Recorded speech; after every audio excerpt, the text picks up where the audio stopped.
கடைசி படமாக இருக்கும் விஜயின் ஜனநாயகன் படத்திற்கான வெளியீட்டு டிக்கெட் விற்பனையில் பிரிட்டன் புதிய சாதனையை படைத்திருக்கிறது. லியோவின் முன்பதிவுகளையும் முறியடித்து அங்குள்ள ரசிகர்கள் எவ்வளவு டிக்கெட்டுகளை வாங்கி குவித்திருக்கிறார்கள் தெரியுமா? இந்த வீடியோவில் பார்க்கலாம்.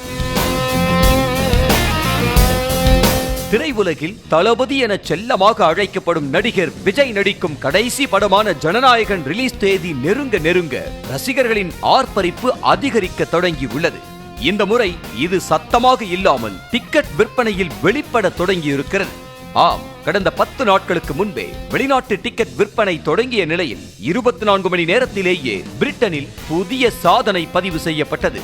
ஏனெனில் இதற்கு முன்பு விஜய் நடித்த லியோ படம் வெளியாவதற்கு முன்பு டிக்கெட் விற்பனை ஆரம்பித்த 24 மணி நேரத்திலேயே 10,000 டிக்கெட் விற்று தீர்த்ததுதான் சாதனையாக இருந்தது.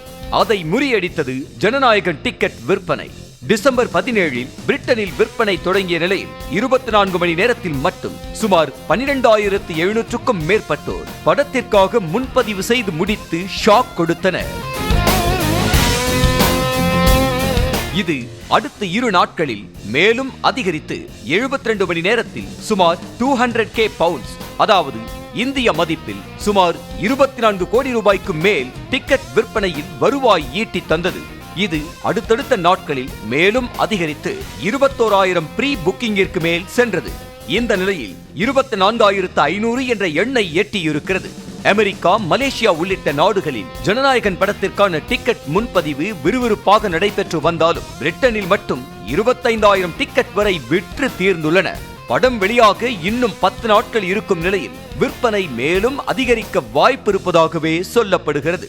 உலகம் முழுவதும் 300 கோடி ரூபாய்க்கும் அதிகமாக டிக்கெட் விற்பனை நடந்திருப்பதாகவே சொல்லப்படும் நிலையில் ஜனநாயகன் புதிய சாதனைகளை படைக்குமா? பொறுத்திருந்து பார்க்கலாம். செய்திகளை உடனுக்குடனும் துல்லியமாகவும் தெரிந்து கொள்ள சப்ஸ்கிரைப் பண்ணுங்க.